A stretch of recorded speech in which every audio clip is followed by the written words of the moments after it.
We would now like to start the meeting. The 8th meeting of Nuclear Accident Independent Investigation Committee, NAIIC. We would like to start the 8th meeting. First of all, in terms of the reporting of the investigation activities, the head of each working group will be giving the presentations. Dr. Ishibashi for working group number 1. Working group number 1 is about the investigation of the accident. In this working group, we conducted on a continued basis TEPCO hearings.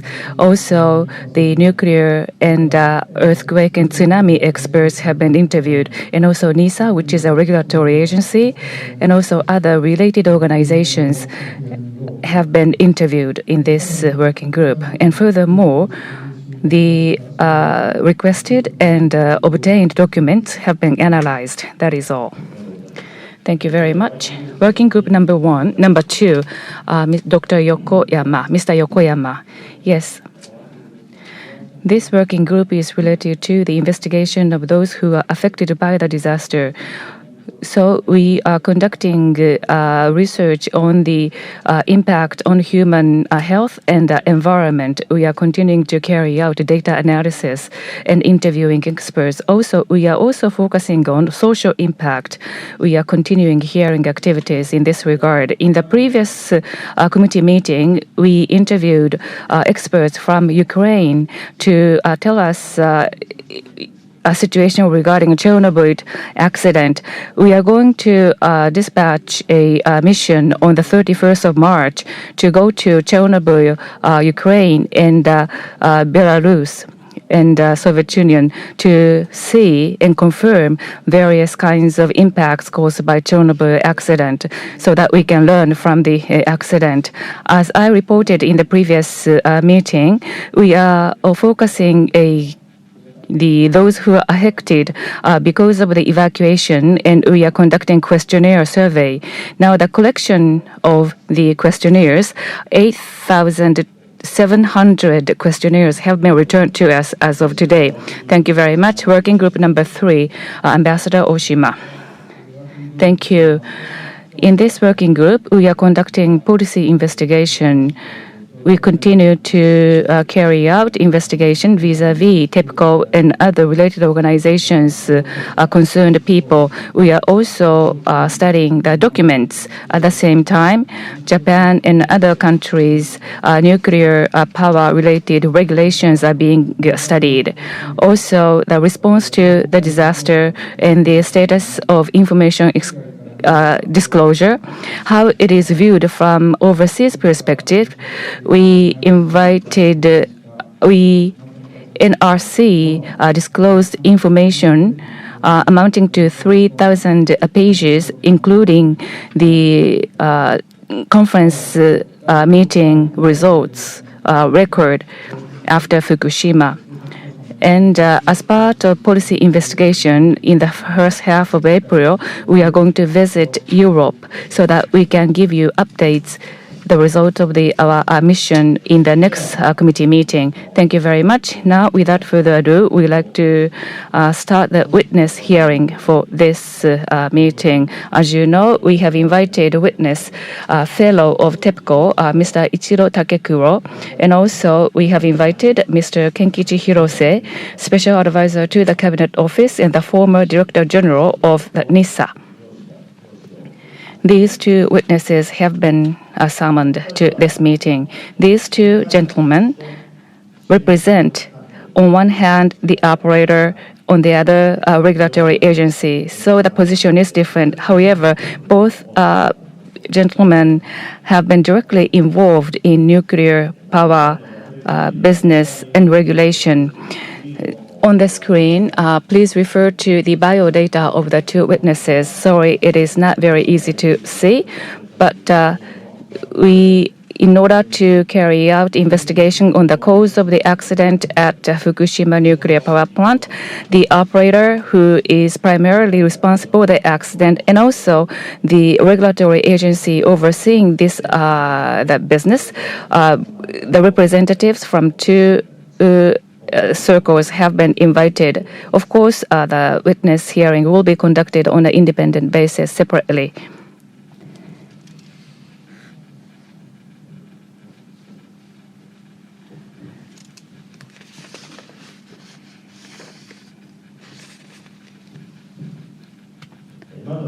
First of all, representing the operator, Mr. Takekuro Fellow, we would like to start the witness hearing. Mr. Takekuro, before he became the fellow, since 2005, he was the director of TEPCO, the general manager in charge of the nuclear power plant siting at the TEPCO. Thank you, Mr. Takekuro, for coming. Now, regarding the Fukushima accident, the credibility of the company, credibility of Japan are in attention in the world. So we would like to hear your views regarding the accident and nuclear issue at large. Now, from my part, I would like to start. Mr. Takekuro, Kashiwazaki Kariha nuclear power plant, the deputy director general, and also the head of the planning, and also director and also executive vice president of TEPCO. So most part of your career at TEPCO was dedicated to nuclear business. So in the case of nuclear power operator, you have been for a long time involved in nuclear power business, and also after the accident, you worked at the Prime Minister's office to respond to the accident. So we would like to hear candid and frank views and explanation regarding the accident and response, because that would contribute to the recovery of credibility and trust of Japan and TEPCO in the international community. That is going to be a first step in this regard.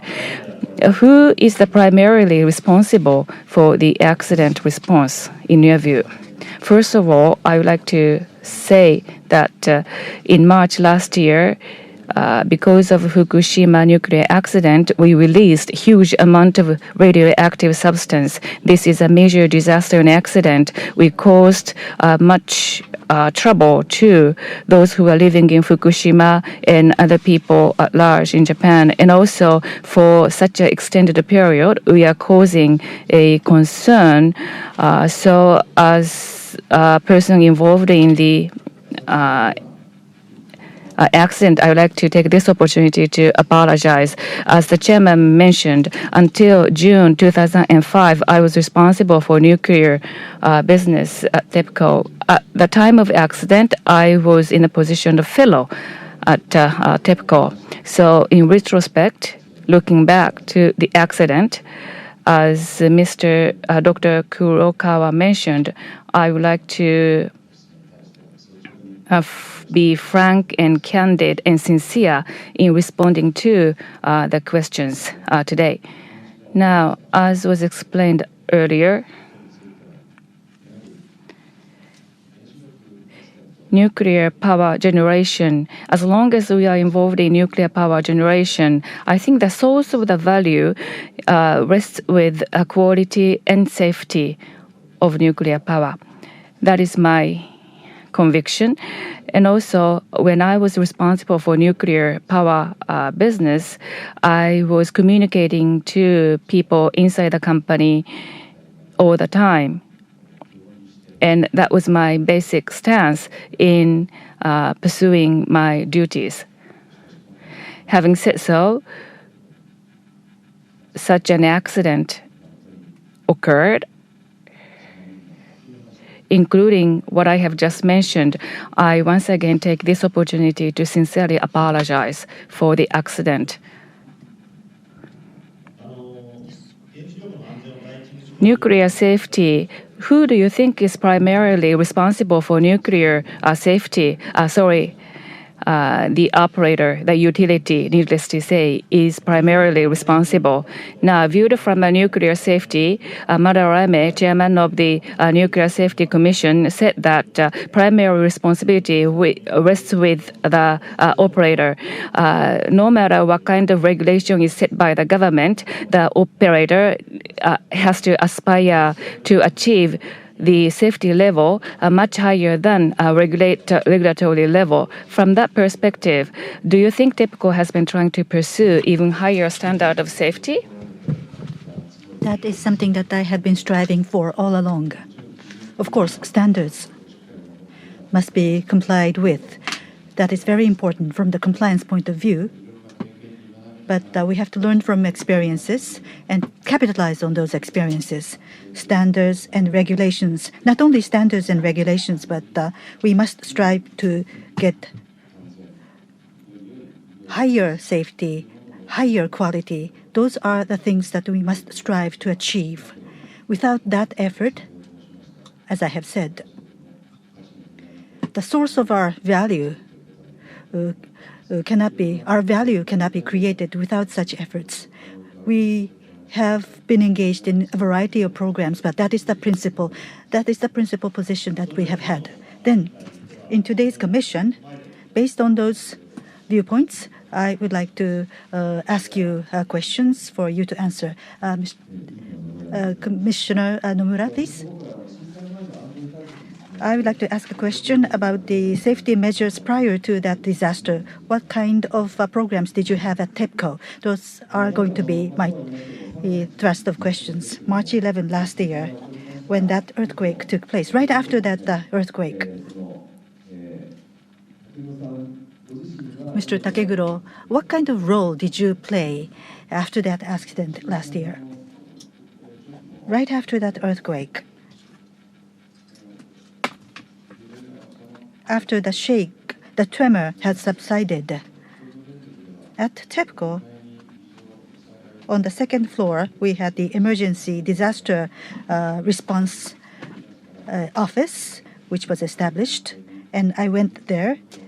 And at the Prime Minister's office, they were asking for a technology expert to go there. So I was asked to go there. So until noon of the 15th of March, basically, I spent my time at the Prime Minister's office. There were some times that I stepped out of the office, but mostly I was there. Your position was Fellow of TEPCO at that time? Yes. That is my position inside TEPCO.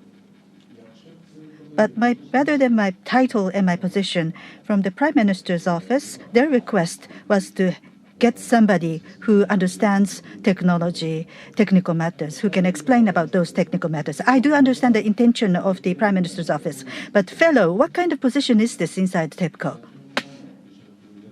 According to the mandate from the president of the company, technical matter, I am to advise on technical matters. Your superior, who do you report to directly? The president? Yes, I have been assigned this post by the president of the company. Very important influence on management decision. And on those matters, you make inquiries with the president as well as chairman of the company when the decisions may have direct influence on management decision. When requests are made, I would make such consultation. So when such requests are made from business lines, I would consult with the president and the chairman of the company. Now, going back a little bit, 2006, 2007, I would like to go back to those years. In those years, you were responsible for nuclear power generation. This is what you have said yourself. What was your position in those years?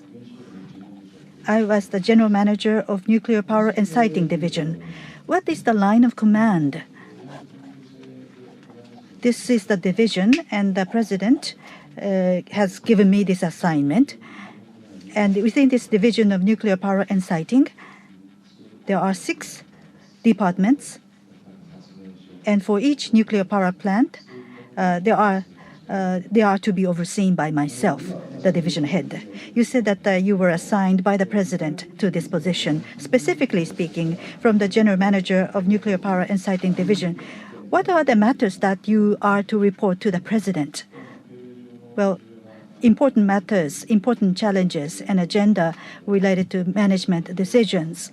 And therefore, it's a case by case. It covers a variety of matters. But basically speaking,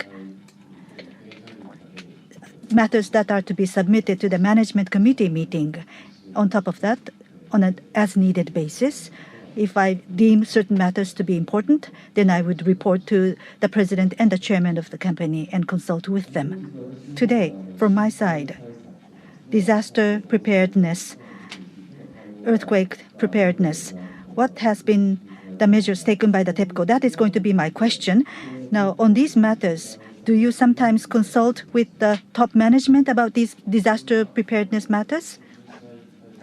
Now, earthquake preparedness response measures, especially when there was the Chuetsu earthquake in the past, we developed a number of measures against earthquakes. And I have consulted with the president and the chairman of the company on those matters. Not only the president, but you have also spoken with the chairman about these matters. Yes. It depends on the subject matter. Sometimes I have spoken with the chairman. Thank you. Now, you can have your seat. Please, let me give you this material.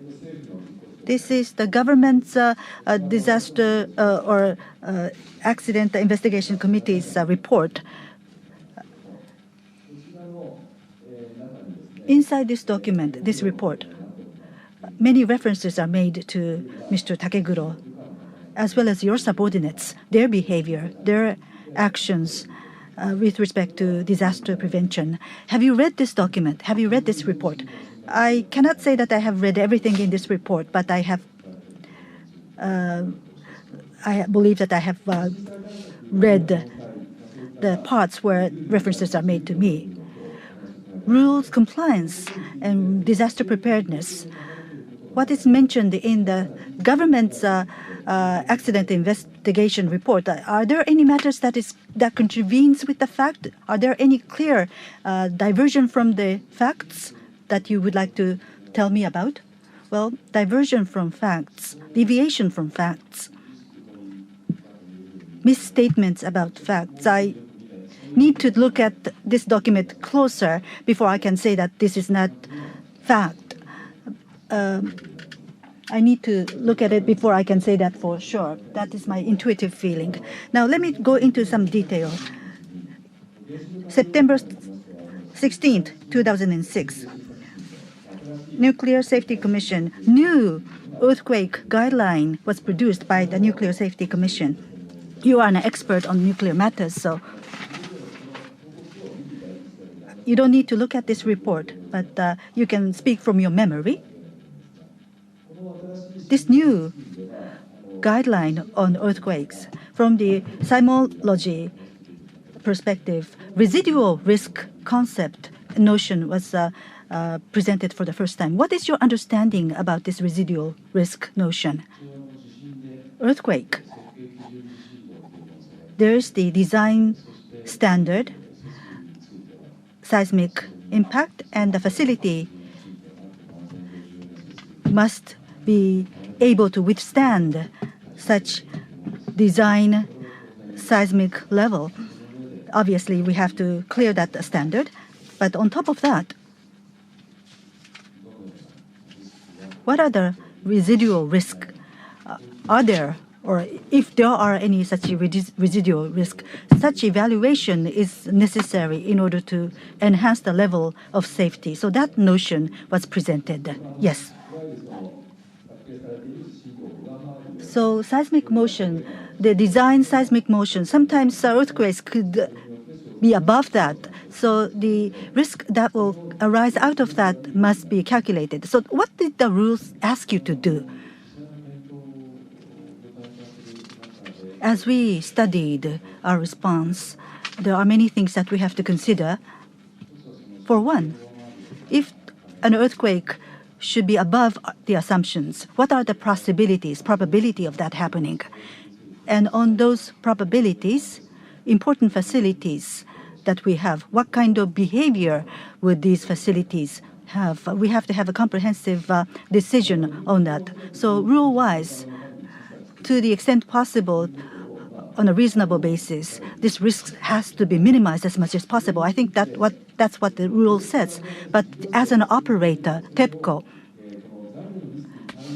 in order to respond to residual risk, do you think that this guideline required you to respond to residual risk? Not that it's a requirement, but because this notion is presented, anti-seismic back checks, when we conduct such checks, we must report on matters including such residual risk. Well, that's something that is to go back to the past. And it's not that you can just follow from the past, but it is necessary to check once again by, quote, back-checking. That I understand. But rather than looking at what has happened in the past, what is more important is looking to the future so as to assume some of the residual risk and to do whatever is necessary because of that. Have you done so? In regard to a seismic back-check, there has been some progress in it so that in regard to the design standards, seismic standards have been set forth, and at the same time, a seismic performance have been evaluated as a result. And that was the stage that we were in at that time. But unfortunately, already in September 2006, you have assumed the residual risk. And the government has also asked for the responses to be made. But in July 2007, there was Chuetsu earthquake. And at that time, at the Kashiwazaki Kariha nuclear power plants, what were the damage incurred? As for the important facilities at the nuclear power plants in terms of safety, there were nothing that were termed as abnormal. So we believe there was nothing to be termed as abnormal. However, for the peripheral facilities, there were a number of facilities that were damaged. And in part, for example, transformers. It's not the main transformer, but some of the transformers had seen some fires, and the black smoke was broadcasted on TV, which I'm sure was a great concern to many of you. So, is that something that was unexpected in regard to the normal earthquake? But if you did consider residual risk, that could have been expected, or would you say it was far beyond your expectations? Well, in regard to the transformers and others that were used, they are not classified as important facilities in terms of safety. And because of that, transformers themselves, as well as the buildings, there are connections between the two, and they were damaged, and that has resulted in a fire. So in considering the residual risk, we didn't consider it was a subject of that. However, even having said so, even if it's not the main facilities, you had some problem with the peripheral facilities. And thereafter, in regard to the facilities of nuclear power plants, have you made some improvement and or implemented some remedies?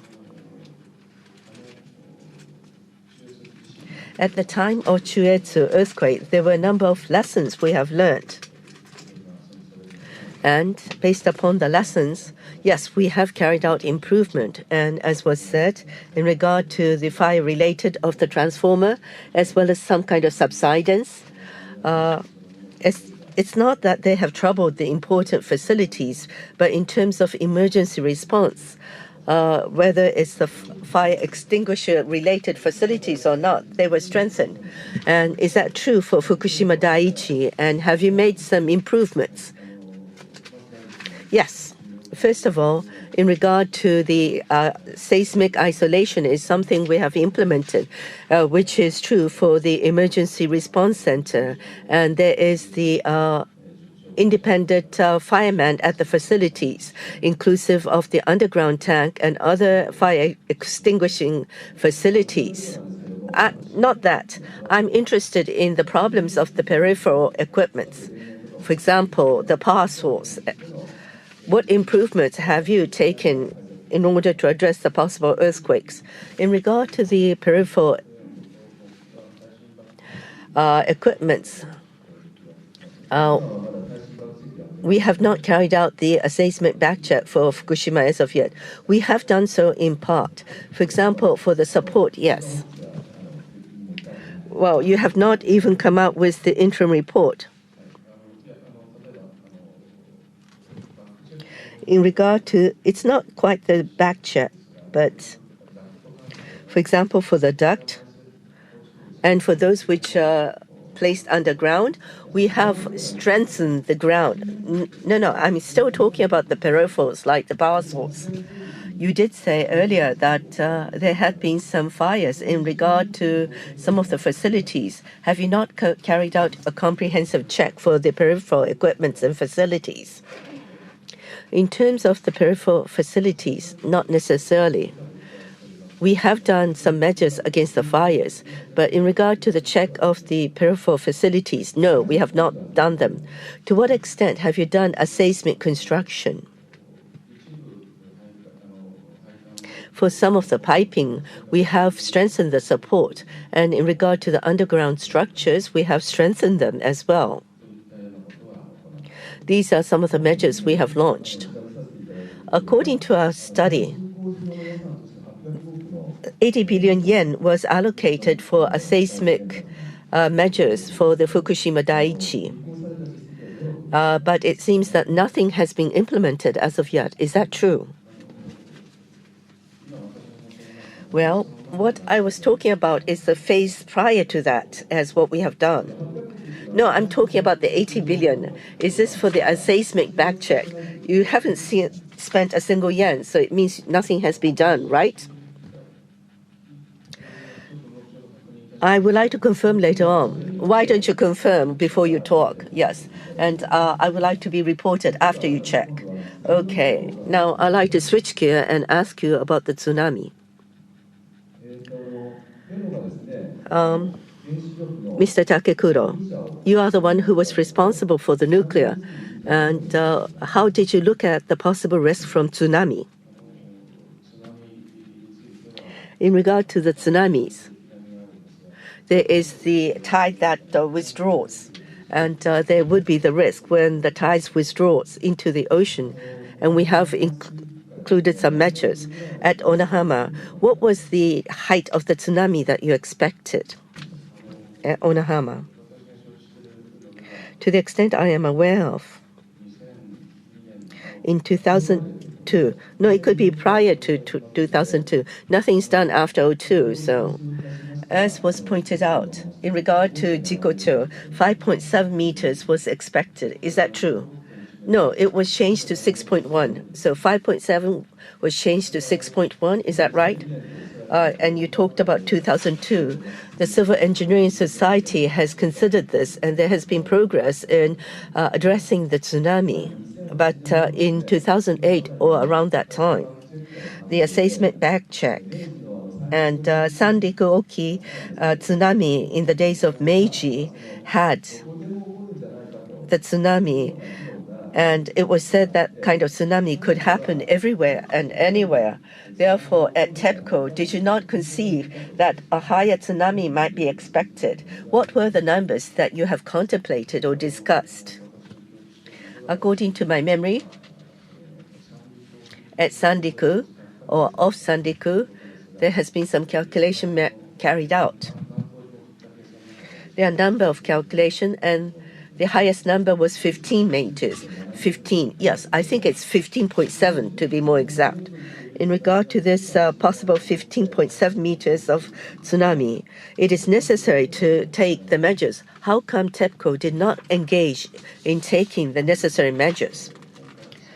Well, as for the calculation that you have pointed out, it is based upon the shapes of the waves. And in case of Fukushima, it is going to be off Fukushima that you need to assume. And the waves will be different from Sanriku. And at the same time, to use it as a design standard from the Civil Engineering Society and others, they have said what kind of wave source would have to be considered.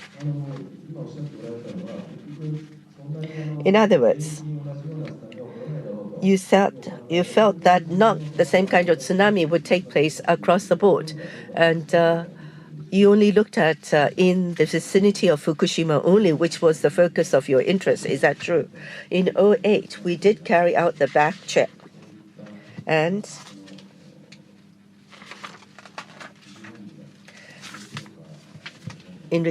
I think it was a result of the evaluation. And as for the evaluation of the tsunami, it was considered to be important to evaluate that. However, as you have rightly pointed out, what is important is look at the wave source. And unless you have that in place, it's not going to be clear to come up with the design standards. Well, I'm going to ask you the question in the general sense. At that time, on one hand, there's a possibility of the tsunami of 15.7 meters in height, which is voiced by the experts. And we have heard the experts who have voiced that there's a possibility of 15.7 meters. And the government investigation committee was contemplating this. That's a fact on one hand, and this has been pointed out on one hand. But on the other hand, it was necessary to scrutinize this, and you have looked and surveyed whether there had been a tsunami of that height that has taken place in the vicinity. So what are the factors that you have considered? According to what I have heard so far, within the company, there was a voluntary simulation using a Sanrik coast model that was adequate. And people who are in charge in this exercise in the company are highly knowledgeable, and they are specialized in this field. So it was now reported that this could be the base for our response. And also, we have to confirm what has actually happened in the past tsunami. Yes, I understand that's okay. However, Mr. Muto and Mr. Yoshida, who came to the meeting previously, and you are referring to those people, and you are reporting to them at that time. So I think you have received explanation. However, I think there could be another option of taking protection further. And whether or not such a thing would become an eventuality and then take an action. Why is it that you have to carry out such a process? The seismic backcheck in that process, the Jogan tsunami and Fukushima prefecture of the coastal prefecture near the ocean Fukushima, what could happen, and that kind of assumption was said to be desirable. So including all these elements and factors, including the consideration of necessary costs, we have to decide what kind of response is needed. And of course, when I visited TEPCO and I looked into several documents, and risk map is always produced, and that is used for management consideration. And the probability of arrival of such a tsunami is maybe low. However, even in that risk map, once such a risk is eventuated, that the damage would be very high. But on the other hand, you are not taking necessary preparedness. Why is that? I think that depends on how we handle risk, how we treat risk. In the case of the risk we consider, whether or not the tsunami comes or not come, that is not the kind of risk we consider. Rather, tsunami-related preparedness, what kind of response or the measure, precautionary measure we should take, and that is also included in a risk consideration. So if that's the case, then of course costs are necessary in taking a precautionary measure for tsunami. So I think another deciding factor would be cost, because you don't want to take unnecessary costs, right? I don't think these are the unnecessary costs. Of course, tsunami precautions, if the basis is clear and if what we should do is reasonable, then it is necessary to carry out such precautionary measures. Yes. However, since such a tsunami will never come in your assessment, that is why you didn't take measure.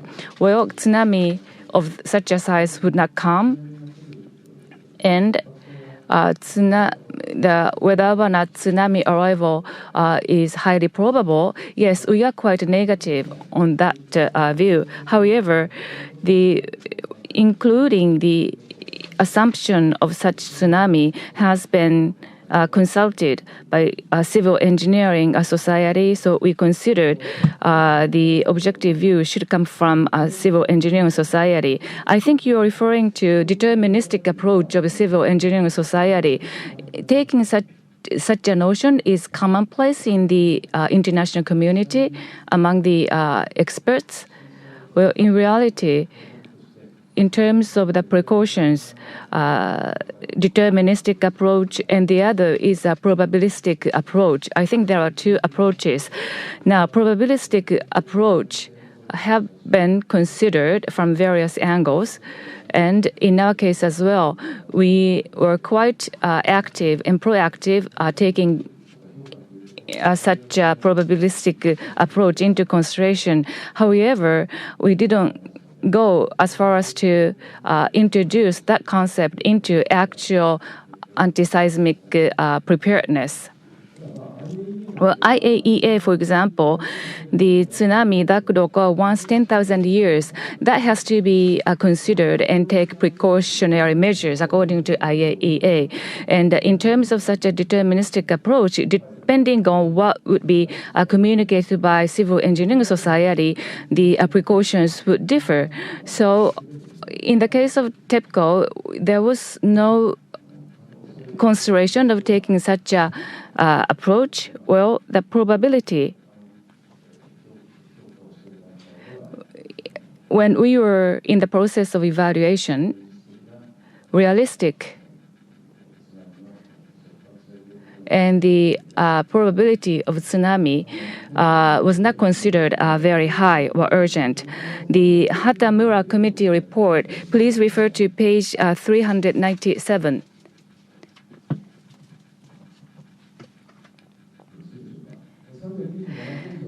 On this page, exactly what we have been discussing so far.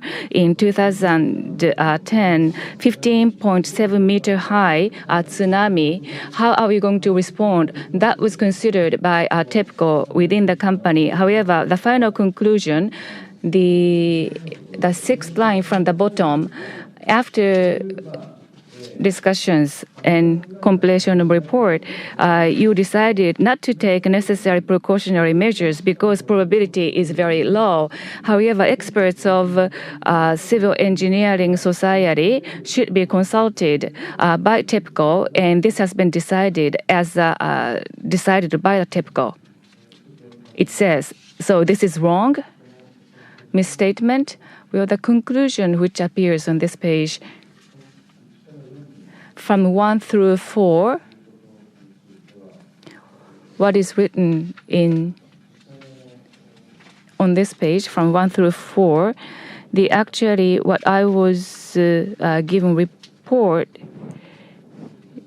I think that I received such reporting immediately before we consulted Civil Engineering Society. Number 1 and number 2 and number 3, these are the points which I am familiar with. However, number 4, I do not recollect. I do not remember. Well, this is strange because you made a decision. You made a decision because Civil Engineering Society made an objective conclusion, and TEPCO. It says that TEPCO is going to approach Civil Engineering Society for further views. In my understanding, point 1 and point 2, regarding these points, Civil Engineering Society discussion is to be waited before we should take any measure. I think this is what it says. Well, it says we should get understanding from the civil engineering society for our policy. So 15.7 meter high tsunami is probable. However, it is highly low. The probability of such a high tsunami is extremely low. So it doesn't worth taking much costs for taking precautionary measures. And it says that TEPCO decided to get understanding from civil engineering society for not taking such precautions. Well, we are saying that we are going to get views from civil engineering society, and if they say it is necessary to carry out such precautions, we are going to take a decision to such precautionary measures. However, a seismic back-checking was on the 2010. A seismic back-check, number 3, it says. However, in parallel with number 3, we have number 1 and number 2 to carry out. Depending on the result of number 1, so in order to make it appear that the Civil Engineering Society came to a certain conclusion, you have to approach the members of the Civil Engineering Committee. Going to the next page, these matters have been reported to Mr. Takeguro, and without direct instruction from Mr. Takeguro, these policies have been approved. Is this true? Until August of 2008, myself or Mr. Muto or Mr. Yoshida, I don't exactly recall, but verbally, I have been reported that these deliberations are underway. Yes, I do remember that much. But like I said, when we are to make a request to the Civil Engineering Society, I don't recall exactly, but it may have been that Mr. Yoshida, with a brief document, the content had been reported to me. That's my recollection. Okay, then I have... I would like to shift the question to prevention of or in-depth defense or anti-seismic measures as safety measures of a nuclear power plant. What were the measures and programs that was in place for in-depth defense? There are 5 layers. The first through the third layers, these are very important. And these would first be taken care of. And this could reduce the burden on the 4th and the 5th layer by completing the work on the 1st through the 3rd layer. So prevention of accident, prevention of expansion, as well as mitigation of the harm. These are the things that we have been paying a lot of attention to. Some time ago at this commission, Mr. Madarame, head of Nuclear Safety Commission, said that there are 5 layers worldwide. That's the conventional wisdom. But in Japan, only 3 layers had been dealt with. That is according to the statement made by Mr. Madarame. At TEPCO, the remaining 3 or the 2 layers, what are these 2 layers that are remaining? Can you be specific? First is prevention of accident. Second is prevention of expansion or spreading of the accident. And next is mitigation. So that is the measures including accident management. And my understanding is the disaster preparedness, mitigation of accident from a disaster preparedness perspective. Severe accident measures or radiation leakage of radiation in order to prevent the harm from spreading. Those are the measures that is taken care of in the following layers. Yes. So these are the 5 layers around the world, but Japan has only been implementing these 3 layers. Is the position of TEPCO is that the measures with the 3 layers would be sufficient? Now, with after the experience of this accident last year, prevention of occurrence of the accident, the 1st, 2nd, and 3 layers, directly linked from prevention of occurrence of accident. The fourth layer is different in nature. This is a defense against the disaster. These are some programs that should be worked upon from a different perspective. That is the keen awareness I have today. NISA did not give you directions to deal with these layers. Is that the correct understanding?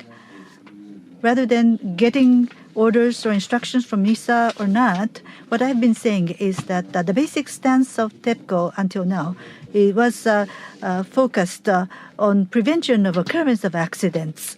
And that was the basis of second and third layers. And the fourth layer is that even if there is an accident, we have to make sure that the accident will be mitigated so that it will not be a severe accident. And that is a layer that we had not implemented in our action. So when there is an accident, you're asking the residents to just give up hope. No, that's not our position at all. Rather, the third layer, the measures up to the third layer. For example, if there is an accident within the power plant, measures have to be thought of at the operator level. That is something that we do for sure. And disaster prevention measures, this is stipulated in the disaster prevention law. So I thought that there is to be a linkage between the two. Let's say that let's say you're driving a car and you're making sure that you don't have an accident. You're trained to prevent an accident. But when you go to a driving school, you are taught that you assume that there is to be an accident and how to help the victim, and you should not run away from the accident. Those are things that are taught in the driving school. Didn't you practice that at TEPCO? No, that's not the case.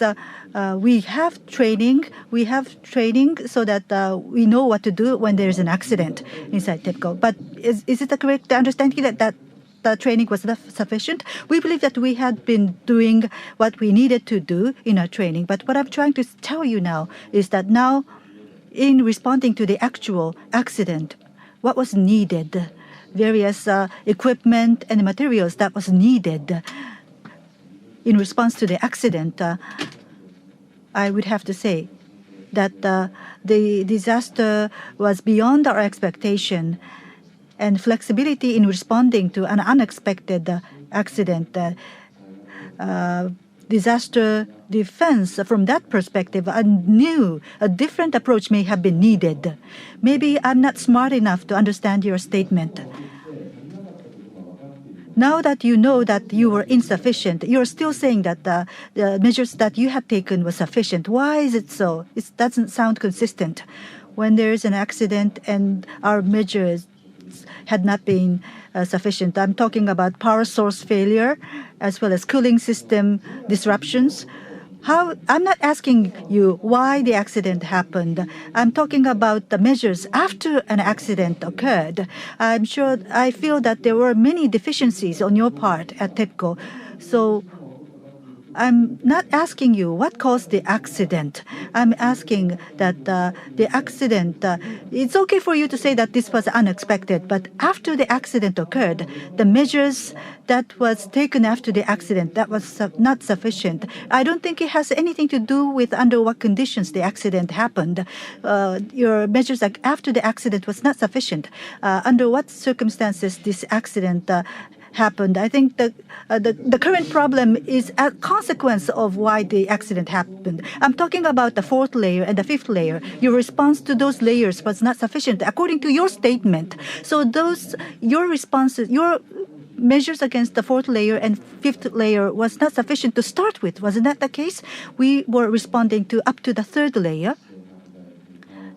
And we believe that that could go toward the prevention of the spreading of the accident and mitigation of the accident. So as long as you work up to the third layer, measures against release of radiation, after the release of radiation, you don't have to do anything beyond that, beyond the third layer. What I'm talking about is a response within the power plant. What you're saying is outside of the premises of the power plant, residents in the community, securing safety of the residents in the community. So in that respect, the fourth layer and fifth layer was important.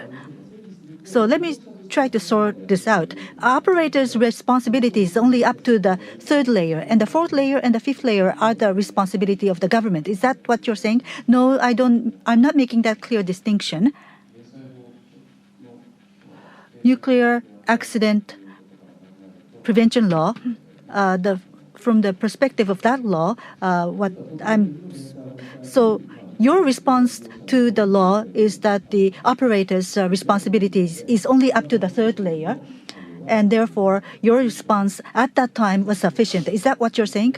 I'm not drawing the line here that the responsibility ends at the third layer, but at that time, what we had assumed, our disaster prevention measures, as well as mitigation or prevention against the accident, at that time, from the perspective of prevention of disaster, we believe that our measures were useful enough. That was our understanding at that time. So at TEPCO, going to the fourth layer and fifth layer, you believe that you were responding to the needs of the fourth and fifth layers as well. When you go up to the fifth layer level, there's a question of whether an operator can deal with that. There's a limit to how much we can do. So including the intent of the law, we were responding. The fourth layer, whether that is going to be the responsibility of the operator or not, has been a constant issue until now. Well, there are many arguments about that. What kind of arguments were there? Well, for severe accident and or accident management, there are some regulations and requirements in place, and there were much discussions on them. In regard to TEPCO, did you want them to be made as an obligation? Not necessarily, but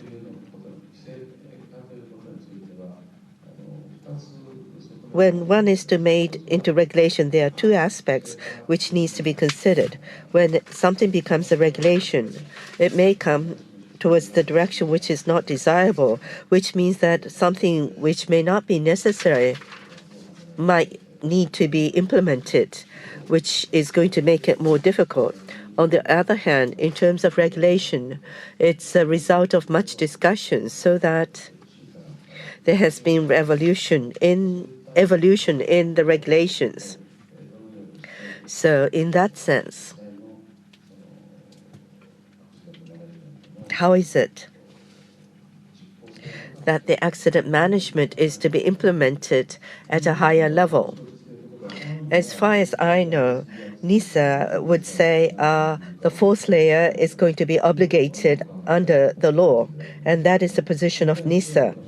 Whereas on part of TEPCO and other utilities, it seems that, just like yourself, they were against the position of NISA obligating the fourth layer. It's not that we were in opposition, but as I said earlier, we had some concerns, as I voiced earlier. Something that's not desirable, you said. What are they? It's not necessarily in terms of accident management, but when you talk about the regulations, it needs to be implemented for sure. And activities related to regulations would lose the role of the regulations themselves. That's what I meant. I see. I'm sorry, I've taken quite a bit of time. I'd like to switch gear once again.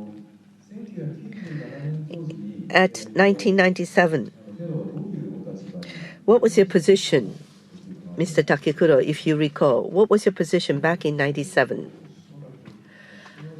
I believe I was the number 2 at the Kashiwazaki construction, or at the head office. 97. Oh, no, general manager. You were the general manager of the nuclear management at this time.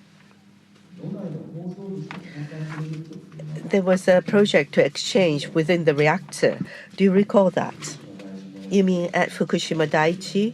You're talking about the exchange of the shrouds in 97. The shroud exchange was, I think the cracks were found in 94. At that time, you've exchanged the shroud. I think it was around 94 you did so. You talked about the shrouds. In regard to the cracking of the shrouds, it was 94 that was discovered. Am I correct? I'm sorry, I don't recall that. At around that time, the cracking of the shrouds was an issue in society, and the Japanese people have come to learn about it. The reason being that should there be a cracking in the shroud, which was discovered in quite many in the States.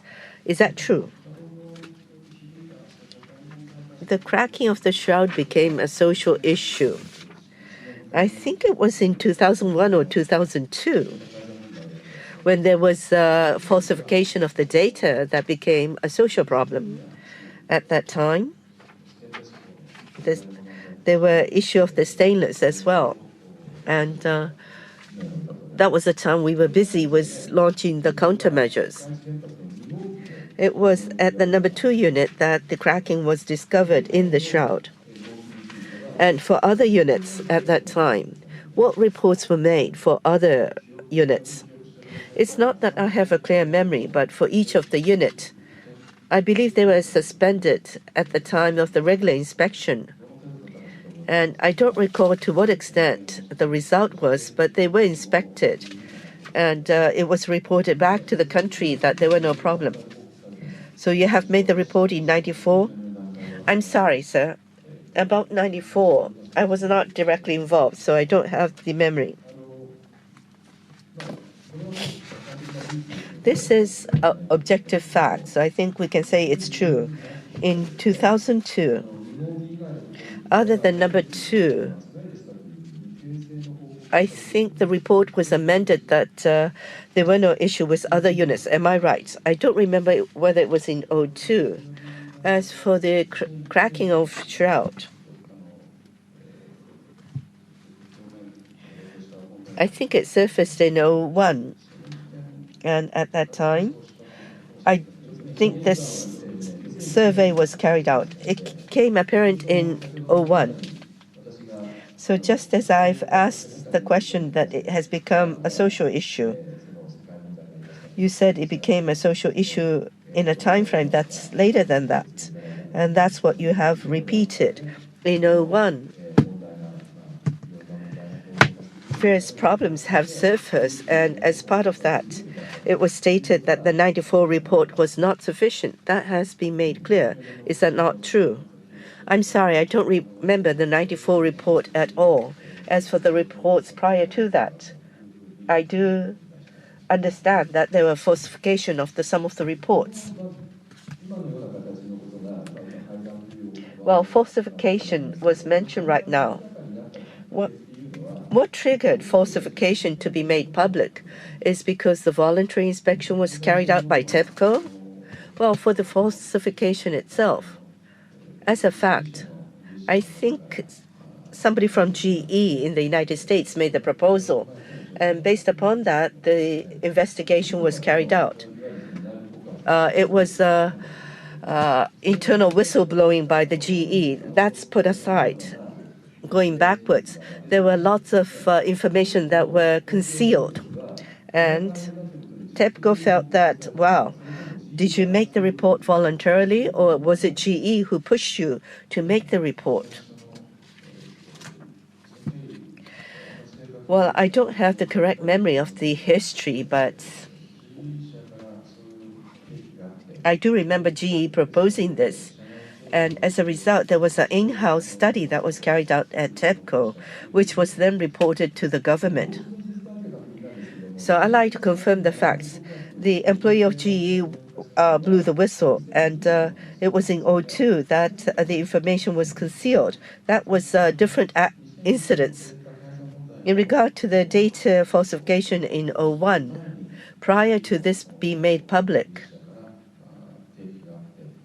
GE engineer made the proposal, and as a result, we did carry out the in-house investigation. That may be true in-house at TEPCO. But you make the report first. There was an independent study, and the committee was established at committee. And thereafter, another round of investigation was carried out, as I recall.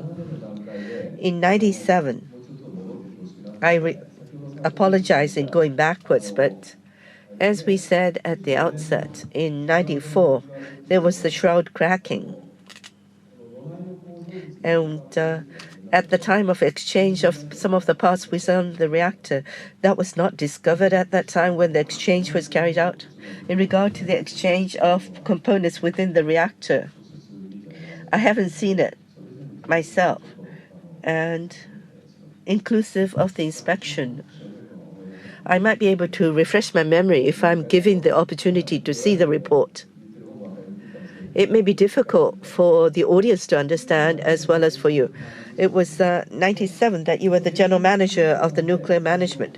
And when I asked you the question, you said that the project was carried out to exchange the structures within the reactor. It was not me who did so, but I do recall that the construction was carried out. You were not the one responsible. I wasn't directly responsible. Of course, I didn't think that you were doing the inspection yourself, but you are the one responsible, so it's under your supervision. It is the report is brought back to the head office. And in 1994, there was a cracking. And this is a public information. And for other units, other than number 2, there were cracks, right? But it was only number 2 that was reported. And thereafter, in 2002, since GE pointed this out, until that time,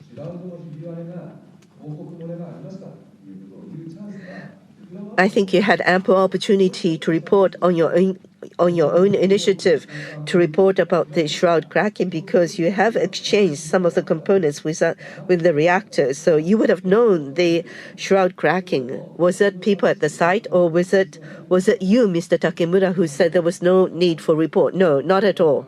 The cracking. We cut off the shroud that was there and replaced it into a new shroud. So at that point of time, we were not reported that there was a crack. Then people on the ground may found a cracking. However, that has not been reported to you, or maybe the parts within the core exchange project was going on separately from other things, so the crack was not found in any other projects other than that. Well, I don't remember exactly correctly. However, exchange of parts within the core in the project, I don't think I received information regarding cracking. And also shroud inspection in other occasions, I think the report of the result had been made to me. I am layman in this area, so I don't understand. However, shroud exchange project was going on. However, cracking was not found even in the project. Exchange, as I said earlier, the existing parts are to be cut off. And after cutting off some parts and components, they will be discarded as a waste. Therefore, cracking in the case of stainless steel, because of the stress corrosion, cracking is hard to find visually. So that is why we couldn't find such a cracking. So this exchange project isn't the project because of there was a found findings or it was a regular exchange. In my understanding, rather than we found a cracking in shroud, rather than a stainless steel 03 is prone to cracking. Therefore, we had to exchange that stainless to number 316 type. That is the start of the project. So that was a kind of project which was undertaken even without cracking. So you didn't inspect how much cracking was there. I didn't hear anything of that sort. And then why did you make an amended report in 2006? Well, the exchange project. Is it related to exchange project? I don't know. However, the existing shroud, which is in place, was inspected, I wonder. Well, no. In 1994 already, there are many cracks found. However, you reported that there was only unit number 2 which had a cracking, and then you made an amendment later on saying that other units other than number 2 had a cracking. That because you made such an amendment, that means 2002, after 1994, you confirmed that there were crackings in shroud other than in units other than number 2, right? Well, not exchange project, but we conducted inspection on shroud where the exchange project was not carried out. That means you knew before that shroud had cracking even before exchange. Yeah, some people knew perhaps there was a shroud cracking. So you don't get any internal documents before exchange, and you exchange a shroud where you find cracking only. Well, cracking existed because there was a cracking. And that was also disclosed publicly. That is why we exchanged parts in this project. That is how this project was launched, in my view. Earlier, you talked about GE. So going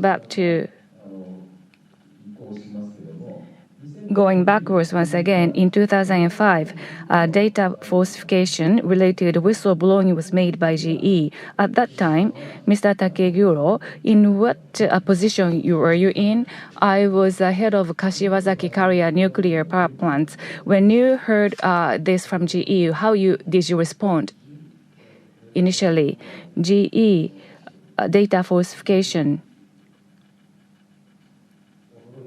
I was flabbergasted. I was surprised, I recall, because it was announced on the 29th of August, I remember, and at that time, the content of information disclosed covered broad ground. It was multifaceted.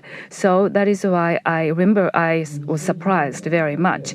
In 2002, at that time, GE employee suggested there was a data falsification. And at that time, TEPCO was not aware of the data falsification. The 2002 August report, as I said, within the company, we had an independent study committee conducting hearing to affirm the facts and made a report based on that. So that means internal whistleblowing, even without such a whistleblowing on the part of TEPCO, you were planning to make a public disclosure about this? Or perhaps internal whistleblowing and also independent committee study. I was the head of Kashiwazaki at that time, so I am not directly involved in such a process. There was a whistleblowing, and that triggered the creation of the internal independent committee inside the TEPCO. Maybe I am not asking a question in a very appropriate way. That is why you don't understand. So because of the accumulation of data falsification, where do you see a cause or reason for such a data falsification? According to internal independent committee report, I think it was said that at that time, such damages were not very critical from the viewpoint of safety. However, if this is disclosed and exposed in the public eyes, then that would cause many measures for us to take, and that would affect plant operation. That was a concern we had. So we tried to conclude that those things were not critical as far as safety is concerned.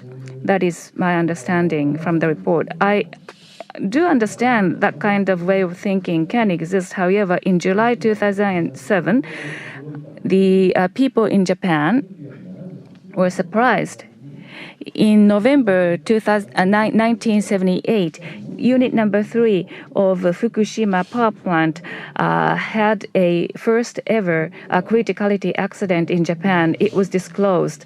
Then why was it that for such a long time this fact was concealed? the data falsification that was mentioned earlier, after that data falsification, we received instruction to review all of the inspection and data. And the criticality accident occurred at that time. And regarding this, the graveness of this incident and also the reporting system was not fully understood, in my view. That means this criticality issue was not so critical. It isn't that typical considered it was not critical. However, I think it is related to the recognition of how reporting system was working. So that means even after criticality accident, you didn't think you have to make a report? No, that is not the case. We had a criticality accident. We do understand that occurred. However, we took a necessary response without reporting the fact to the government. That is the case. So let me ask you a different question then. Your relationship with regulator. Mr. Takeguro, Nuclear Safety Committee, special subcommittee member you were, right? When was that? With the time frame you were a member? Nuclear Safety Commission, NISA Advisory Committee member. I remember I was a member of NISA's Advisory Committee, not the Nuclear Safety Commission's a special expert group. I don't remember. I have to check. So it's okay that about NISA's advisory panel. So you were working on the side of regulator. So the top person of the utility, which is overseen by the regulator, is serving as advisory committee member. Did you think this was strange? Well, not from the viewpoint in the position of regulator, but it was an expert meeting. So I participate in the discussion, technical discussion. That was my role. Regular inspections. You conduct regular inspections. The interval. How long is the interval of these regular inspections? Until now, under the law, every 13 months is the interval. I think this is one of the most important regulations. This interval, Mr. Takeguro, what was your observation? What was your feeling about this interval? Facility and equipment must be maintained properly. What I mean by that is that you need to understand the status of the facility and conduct necessary maintenance, and facilities must be operated with proper intervals. So they must be conducted consistently. So 13 months interval, I don't think you need to make do this automatically. So as long as you know the safety, the span could be longer than 13 months as long as you know that it is safe to extend the interval of inspection. Do you think that is reasonable? As long as you can confirm the soundness of the facility, ascertaining the soundness of the facilities first and foremost. And that would determine and dictate the necessary interval. So I don't think you need to have a mechanical determination of 13 months. Do you remember making that statement elsewhere? Yes, NISA had a study session on inspection, and I believed I have made that statement a number of times. So that's the standpoint of the operator vis-a-vis the regulation of the government. Was that statement made on your personal capacity? No, the Federation of Electric Power Operators position was expressed by my statement. Now, I would like to ask you about anti-seismic back check. Seismic back check. You said that you conduct some back checks.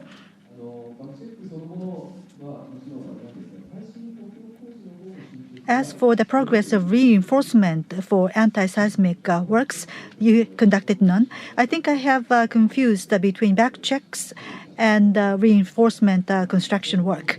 As for reinforcement construction, prior to back checks, we have started some such works, and there were some that was conducted in parallel to back checks.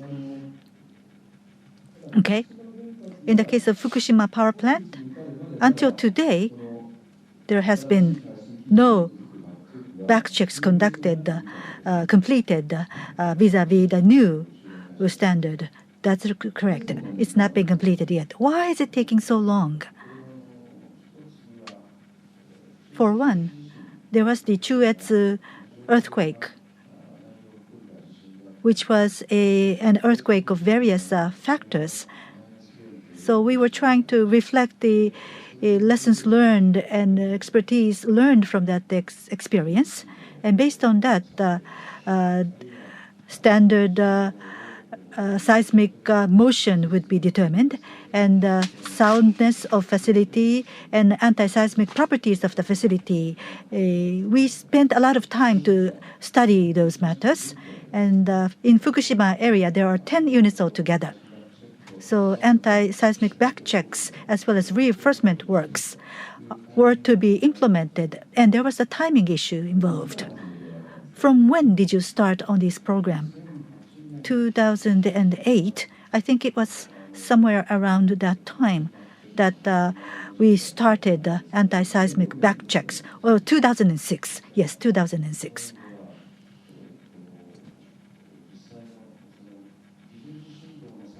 So standard seismic motion was developed in 2008, and thereafter we continued with the back checks as well as reinforcement work. 3/11 of last year, at that time, back checks were not completed by the time that we had that earthquake last year. That is correct. It was not completed. Midterm report had been developed for all of the units. I think it was in 2009 that we submitted the midterm report. Tsunami or other events, I think this midterm report does not deal with these events that we have seen in March of last year. So there was some simulation conducted, but there were no checks which is relevant to the earthquake disaster that we had last year. Is that correct? 600 gal was the standard seismic motion, so the checks were conducted against that standard.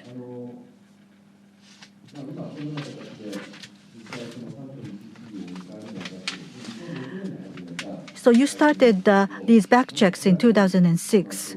Do you believe that if you had started that earlier, you might have been able to avoid that accident at that power station?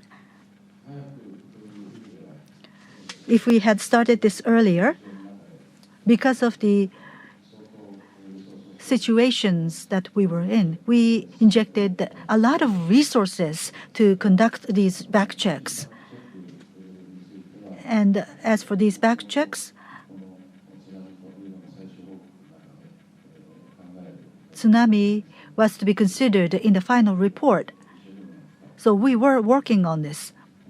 But as you said earlier, you had lost your way. That is 15.7 meters or not. You were spending a lot of time. Is whether such tsunami did take place in the olden days. You were surveying the sediments there. So you were exploring whether there had been such an earthquake in the olden days. To disprove such an earthquake happened. We were conducting such survey and to make use of that in the tsunami design base. That is, thank you very much. Mr. Takeguro, you might be tired by now, but let me continue on with further questions. Yes. My name is Sakurai. From my side, I would like to talk about the situation after March 11 of last year, after the disaster. To the questions from Mr. Nomura, you said that you went to the Prime Minister's office until the 15th of March at the request of the Prime Minister's office. What was your role there? Technical explanation. They wanted somebody who can talk technical matters. That was the request. Technical explanation. What kind of technical matters do you believe you were asked to explain? When I first went there, all power was lost at the nuclear station. All power had already been lost by the time I went there. So power distribution, there were people who were distributing power trucks. I went there with people who were versed about those matters, the developments of the plant, as well as power-related matters. I was expecting that that kind of expertise would be needed. So it's not just technical matters, but TEPCO, as a person who is sent from TEPCO, the status of the plant must be understood by the person who will be explaining to the Prime Minister's office. Well, I don't know. That was the assumption. That was the precondition for me, because I wasn't told what exactly I was to explain. I didn't know what I would be asked to explain before going there. All I knew was that they wanted somebody who can speak technical matters. So for that to happen, was going to be a number of situations at the plant. Many changes were expected at the plant. So the person has to be able to explain those things. I didn't know at the time what I would be asked to explain, but there were many changes taking place at the plant. So I wasn't sure if I was asked to explain what kind of changes are likely to take place at the plant or what our response will be, but I went there. First time you went there, what was the topic of discussion at the Prime Minister's office? Well, first,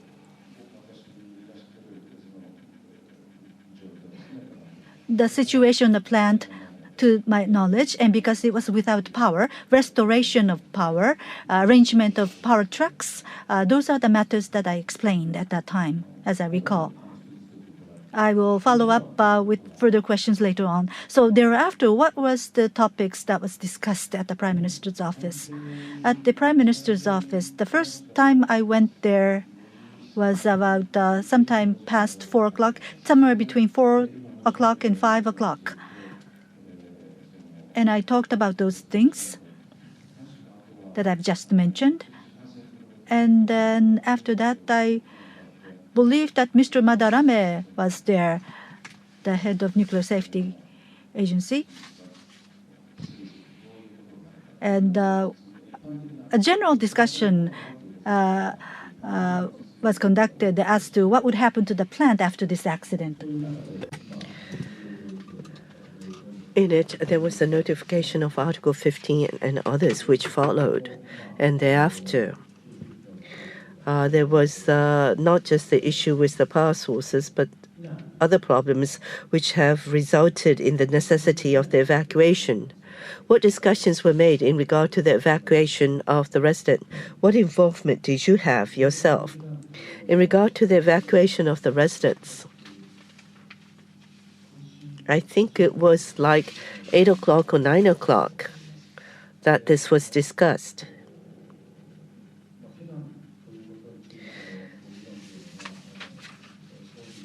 Prime Minister and others who were with the Prime Minister and Mr. Madarame, the chair, were discussing the possible evacuation. It's not that I had much proactive inputs to the evacuation of the residents, as I recall. But what I do remember is that whether it should be 3 kilometers or 5 kilometers, and it was decided to be 3 kilometers. Do you recall as why it was decided it was to be 3 kilometers? Well, at that time,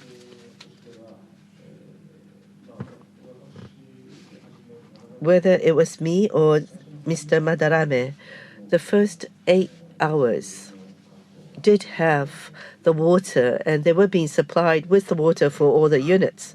Thus, as an accident, it was still in the incipient stage of the accident, so that it's not that the situation without the water was most scared of, in which it was not necessarily decided that evacuation was decided because we had no information about that. So just in case was more or less the idea, so that the people who were the closest to the nuclear power plants were asked to evacuate. And thereafter, so many things have happened. I'd like to focus on one point. The next came the issue of the vent, right? And instruction for evacuation, as well as injection of the seawater, and others have followed. And on part of you, Mr. Takekuro, what kind of information did you get from TEPCO? What were the methods that you got the information from TEPCO to carry out what's necessary? On the 11th and the 12th, I was asked to the Prime Minister's office from time to time.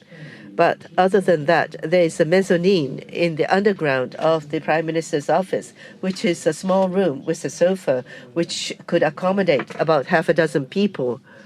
You can't use your cell phone, and there were only 2 lines that connect you to the outside. I hardly had any phones from TEPCO, and I couldn't get connected to TEPCO either.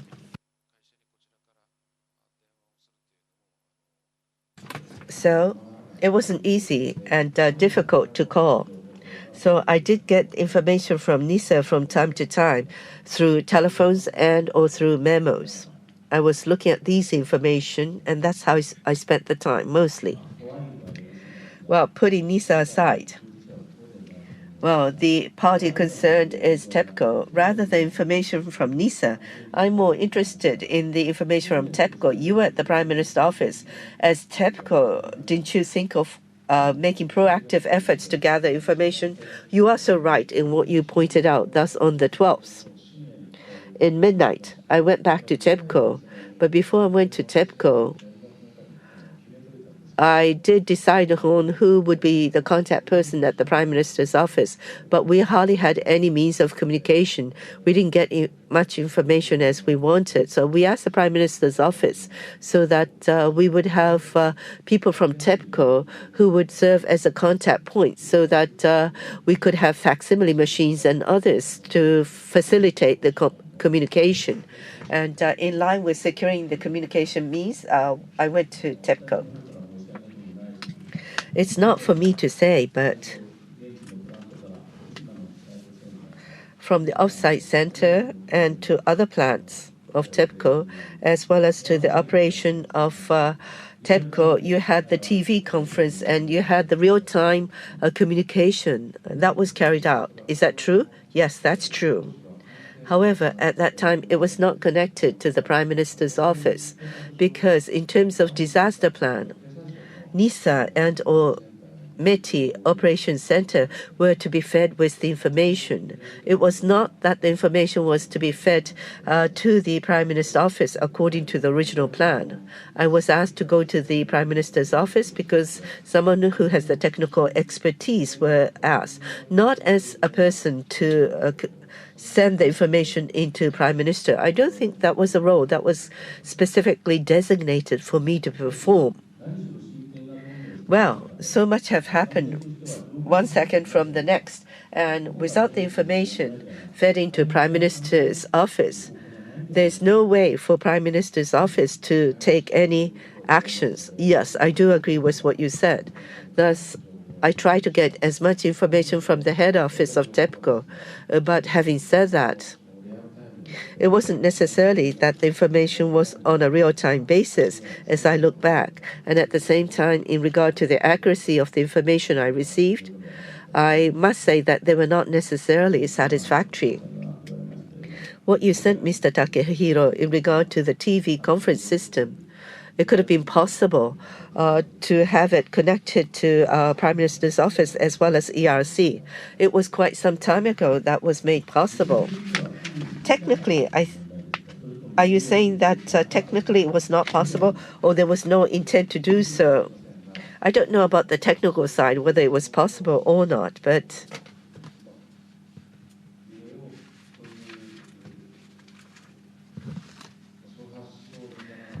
nobody thought about connecting to the Prime Minister's office. Well, we talk about the disaster prevention and others, and the subject was the government, but it was TEPCO who caused the accident. TEPCO should take every means to communicate the necessary information. TEPCO should consider very seriously all the means to communicate to whoever needs to be communicated. That's my thought. What's yours? As I look back, I do agree what you said is extremely important, but it was difficult for me to obtain the information. And since I had so much data which was in contradiction with each other, it was difficult for me to understand the information. And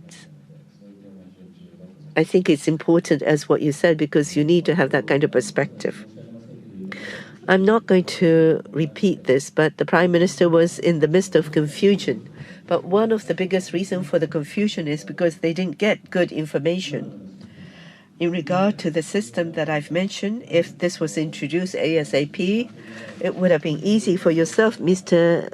Takeguro. And if such information was available on a real-time basis, what would have changed then?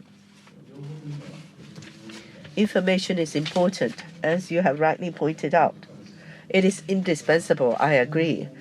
However, in regard to the perspective of responding to the accident, how should I say it?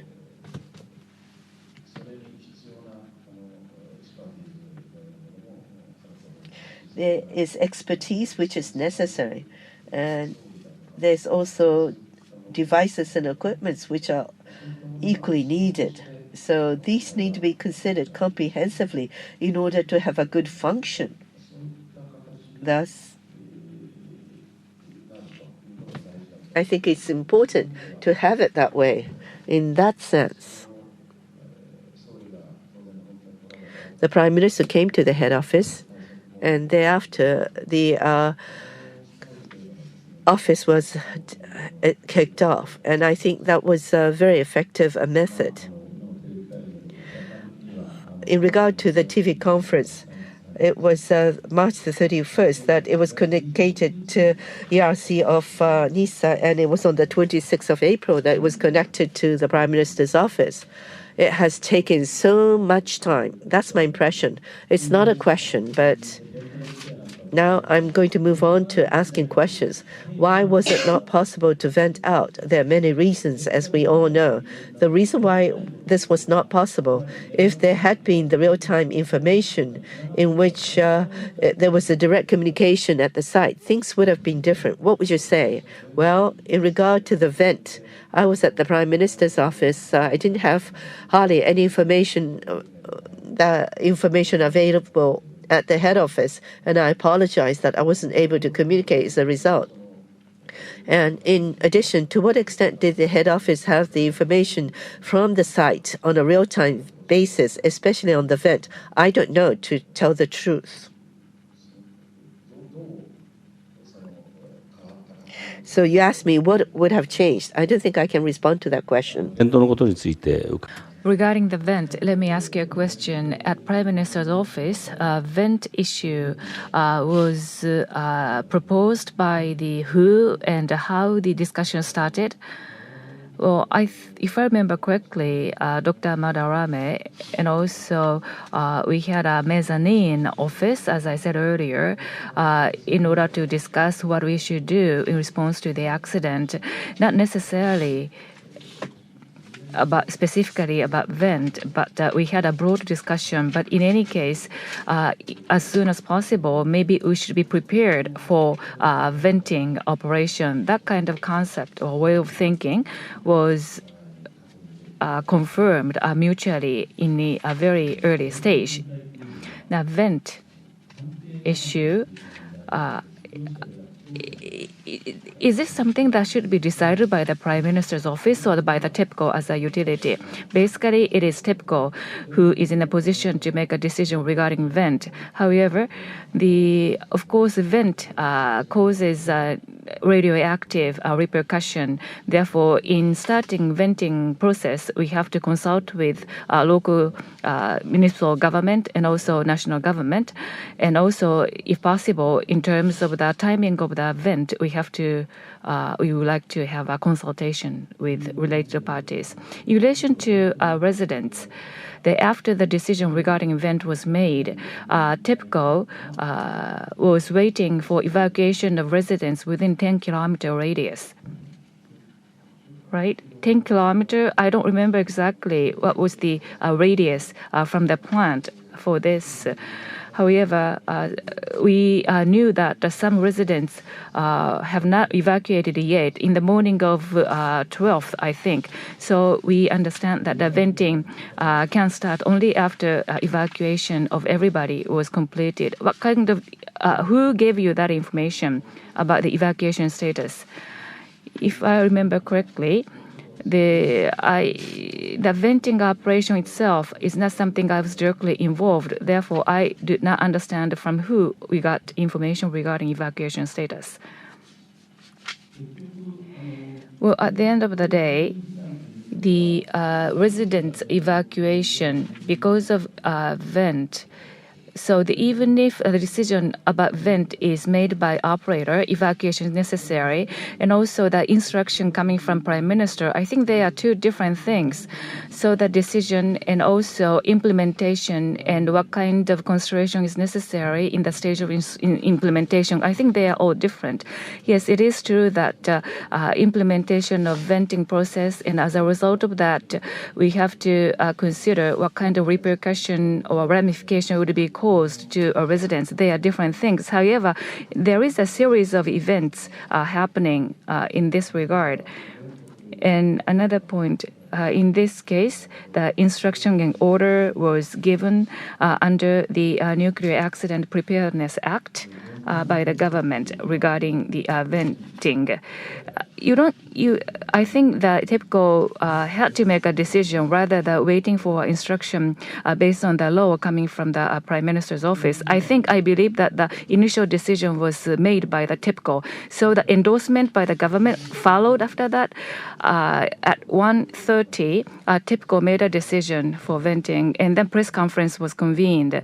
And however, we understood that we didn't get information that vento was done, so we did not know what was happening.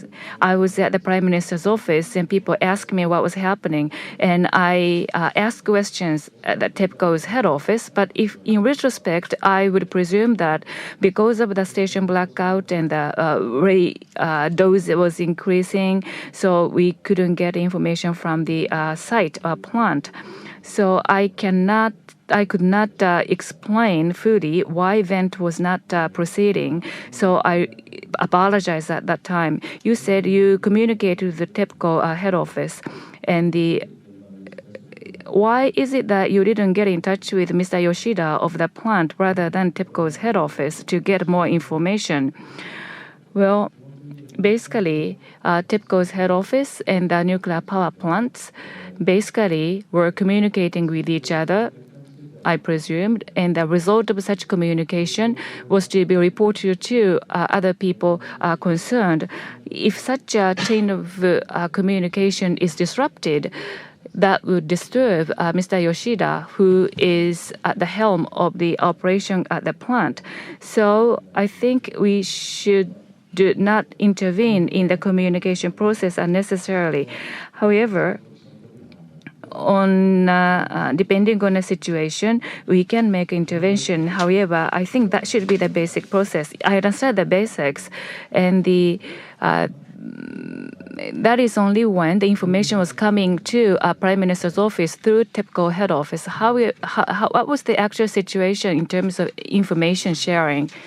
Information itself coming via people had a difficulty or the information was not coming through because of the communication failure, I did not know. However, back then, I tried to call TEPCO's head office to get information by telephone, but it was very difficult to get a clear picture. I think there are two types of vent, wet venting and dry vent. And back then, the vent which was referred to was which one? Of course, wet vent, wet well vent, in my understanding. For what purpose do you conduct such a venting? I think there are two functions involved, feed and breed. So we inject water to the reactor to reduce the pressure in the suppression chamber in order to avoid the release of radioactive release from the containment vessel. However, reactor was in a dire situation. Therefore, we took another approach in order to prevent a rupture of the containment vessel. In that case, wet well vent would be most appropriate measure in order to avoid the release of radioactive substance. So the depressurization was necessary for water injection. Yes, in order to inject water, pressure has to come down. And for that purpose, the heat has moved from reactor to a suppression chamber. I think that is the process. Now, we talked about the resident evacuation earlier. However, evacuation of resident in relation to the vent was discussed also. Probably the condition of a reactor was becoming more and more serious. And vent instruction was also given. That is why 10-kilometer evacuation was decided in that process, in my view. So going back to what we discussed earlier, Mr. Takekuro, you communicated with the plant for the first time in the morning, about 5 o'clock a.m. Is that right? I don't recall very well. I apologize. And then what triggered you to get in touch with Fukushima Daiichi power plant? I remember the evening of the next day when we had a possibility of seawater injection. That is when I contacted the power plant. So when did you start discussing possibility of seawater injection? Regarding seawater injection, we had to inject water to the core, and there was consensus about that need. Before that, Unit 1 had a hydrogen explosion, and after the explosion, I consulted with the head office. Because of the hydrogen explosion, although we prepared for seawater injection, we have to make a certain adjustment, and that would take certain time. That was I heard. So my understanding from this telephone conversation is that after 8 p.m., seawater injection could take place. That is my recollection. Then let me shift the question to seawater injection. This matter becomes an issue at the Prime Minister's office because of what? What was the reason behind this becoming a matter of issue for the Prime Minister's office? Whether seawater injection should be conducted or not. From early on, I had the same viewpoint as Mr. Madarame, chairman of NSC. I think it was about 6 o'clock on the 12th of March.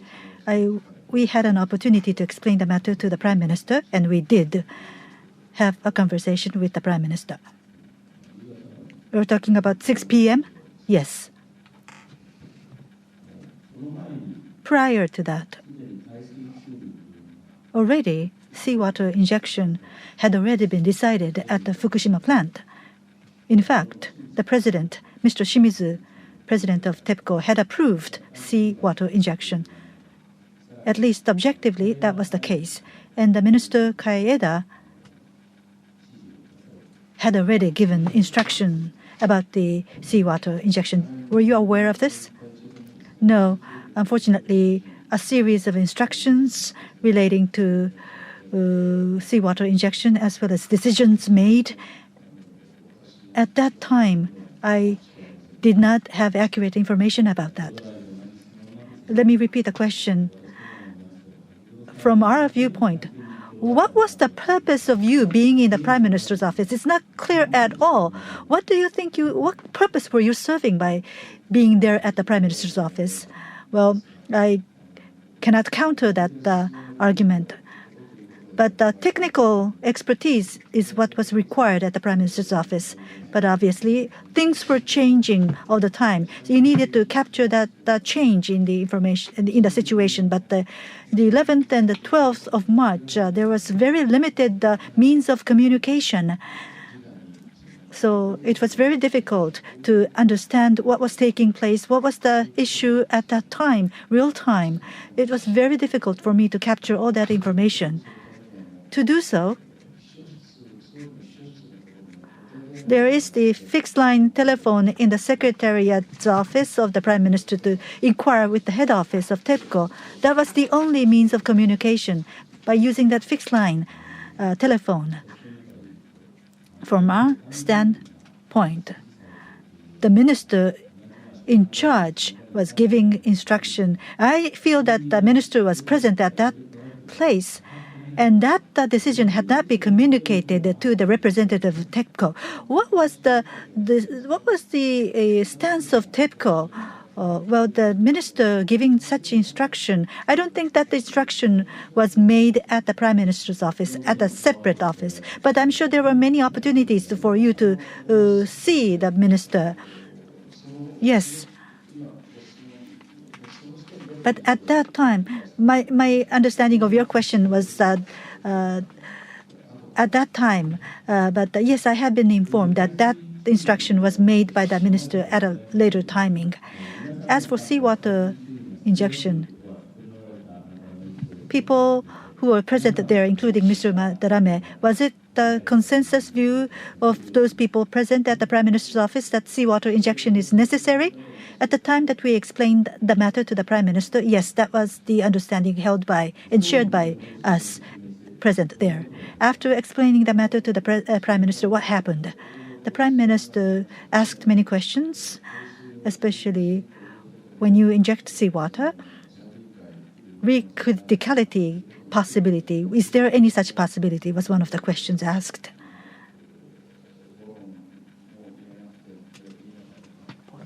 Do we need to inject boron or seawater? What would the influence of seawater on the possibility of criticality? He was asking questions about those principles and mechanism and the preparedness. Various questions were asked by the Prime Minister. You said that you were there to provide technical explanations. Mr. Takeguro, to the questions posed by the Prime Minister, were you able to answer those questions? Well, it was Mr. Madarame, the chairman of NSC, who answered those questions.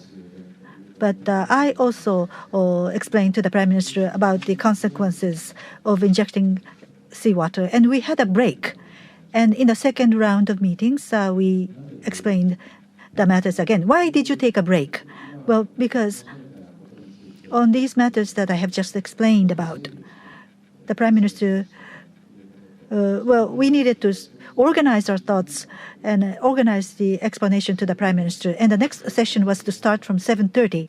And until then, the preparation work at the site was not complete yet. So I thought that we would be able to make it in time for the preparation work. So I thought that I would like to explain the matter to the Prime Minister so that we could get his understanding as soon as possible. What was the risk of recriticality in your viewpoint? Injecting seawater means that compared to pure water, there is a lot of impurities included. So I thought that there is no need to be worried about recriticality. Mr. Takekuro, did you, when you had that break, Did you communicate with TEPCO about that? Yes, I had contact with the headquarters.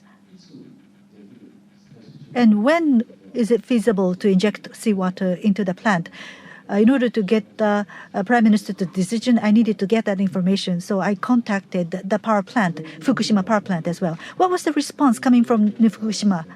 From the director of Fukushima, he already told us that they were already injecting seawater into the plant.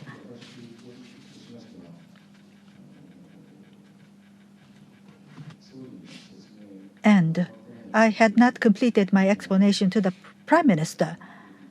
And therefore, Prime Minister was in charge of this emergency. And I said that because the explanation to the Prime Minister was not completed yet, and despite that, seawater injection was continuing. Well, injecting water is important, but at the same time, in coordinating various activities, many things could happen. And because we had not completed our explanation to the Prime Minister, the people on the ground had already jumped the gun and started injecting water. And I was worried that that could be an obstacle for the future. And because of those considerations, I wanted to explain to the Prime Minister as soon as possible to get his approval, because we were prepared to do so. So I thought that the injection of water should be suspended, and after getting the approval from the Prime Minister, we could restart injection of water. So that is what I have asked. No matter who we ask, regardless of whether it is seawater or not, the injection of water is very important. People were taking pains to get that done as quickly as possible. Why did you order to suspend that work? If it was not such an emergency, it didn't have to be done as quickly as possible. Yes, that is true that that is something that we have to exert all our efforts to do it as quickly as possible. But the feeling I had at the time, my concern at the time, is that very soon we would finish our explanation to the Prime Minister and get the approval of the Prime Minister. We thought that that would take place very soon. So in responding to the situation, I thought that that was very important that we get the approval from the Prime Minister, because he's the person who is in charge. And I thought it was important that we coordinate our efforts under the Prime Minister's instructions. Yes, I do understand your question, and I do understand the point that you're making. And in hindsight, whether my judgment was correct, I have to be humble to criticisms. But at that time, that was my judgment.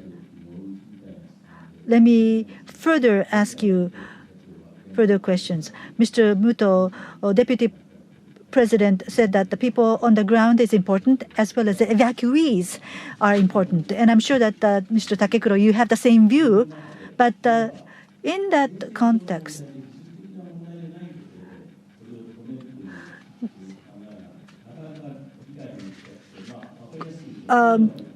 you didn't. You made that decision not on technical basis, but on a qualitative basis. Looking back, what is your assessment about your judgment at that time in ordering to suspend the injection of water? It may sound as if I'm making excuses, but I wanted to get the approval of Prime Minister as soon as possible. That was my primary consideration. I needed to get the approval from the Prime Minister to inject water, and then go ahead to inject water to the reactor. I thought that it was important to get that process right. Yes, I can understand the criticism that you're making. Just one point, if I may, in regard to the process and the history. At 7 o'clock, the site has already started injection of the seawater, and they wanted to cool down as much as possible because of emergency. So seawater was injected, right? But Mr. Takekuro communicated to TEPCO from the Prime Minister's office, and you stated that it should be suspended. Am I correct? Yes, I did say it should be suspended so that we get the approval from the Prime Minister after explaining this to him so that we can resume right away after explaining to the Prime Minister. Looking at the documents, it was 7:30 that the Prime Minister's office has instructed to suspend the injection of the water.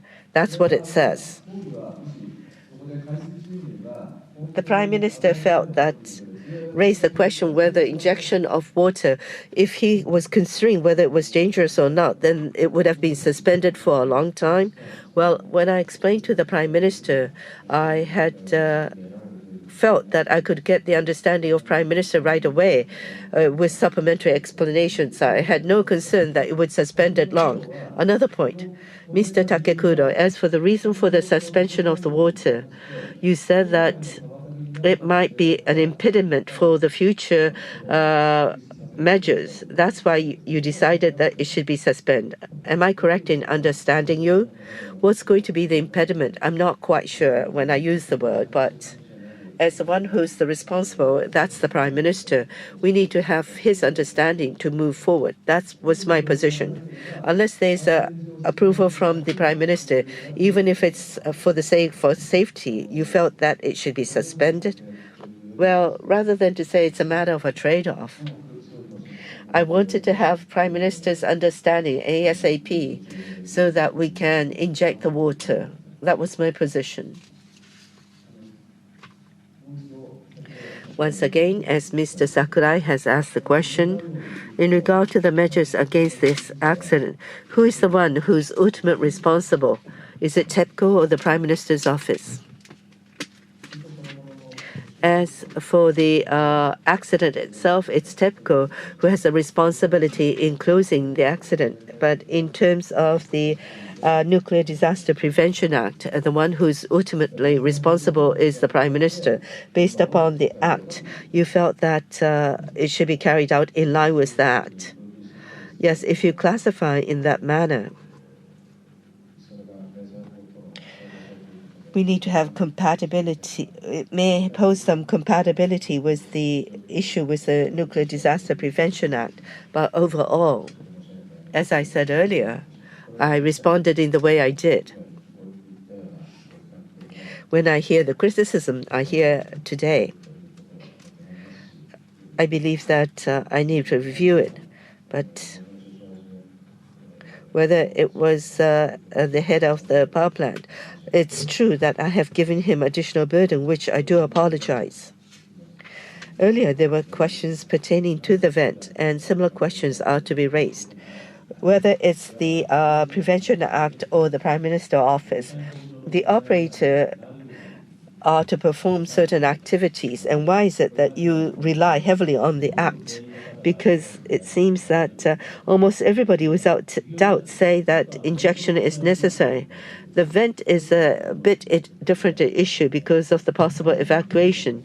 But as far as the injection of the seawater is concerned, the operator should exercise his responsibility and discretion. Why is it that you linked it together with the Nuclear Disaster Prevention Act? Well, I was at the Prime Minister's office. And in looking at the response at the Prime Minister's office, as I said earlier, I took the response I did as elaborated earlier. Whether that was good or not,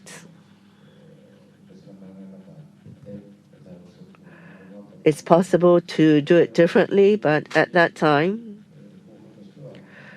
I felt that I need to explain to the Prime Minister first, and to explain as quickly as possible and finish the explanation in the shortest possible time.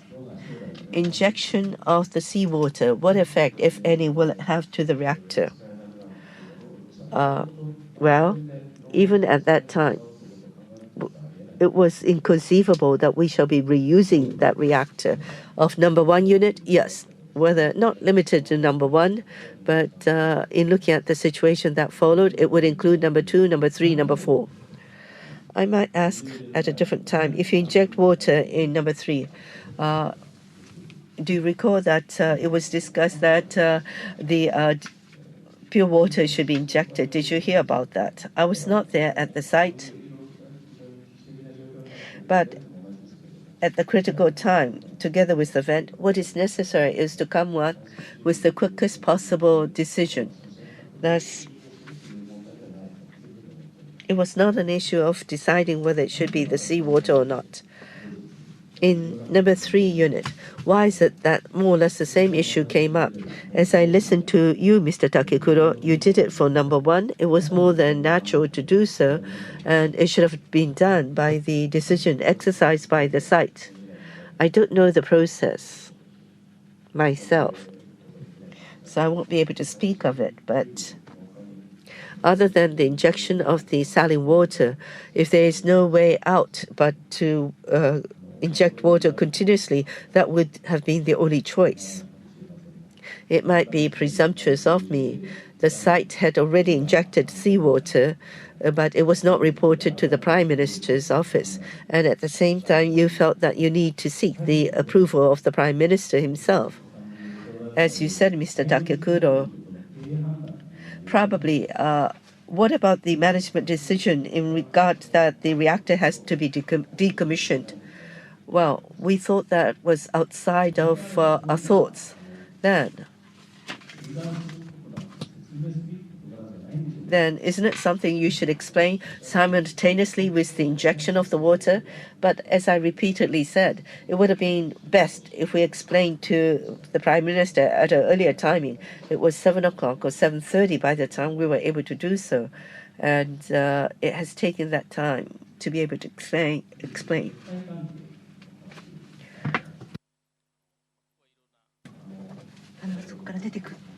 Now, as for the pullout,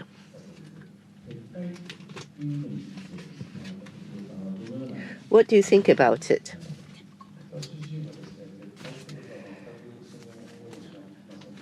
I didn't consider the possibility of pullout at all. I wasn't able to understand that at all. You said you heard it afterwards, and at present, what do you understand the situation had been? On the morning of the 15th, what I heard from the Prime Minister's office is that he went to the head office of the TEPCO, and I felt that I would be no use if I stayed at the Prime Minister's office, so I went back to the head office on the 15th, leaving some of the staff behind. Once I reached the head office, I heard the possibility of the pullout.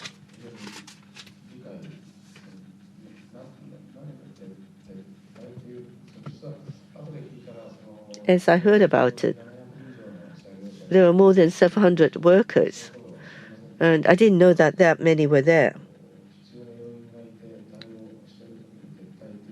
As long as we have people who are there to do the work being there, I thought we would be able to function, so I couldn't understand the concept of the pullout. What you can't understand, how come it happened? I wasn't directly involved, so I wouldn't know the details.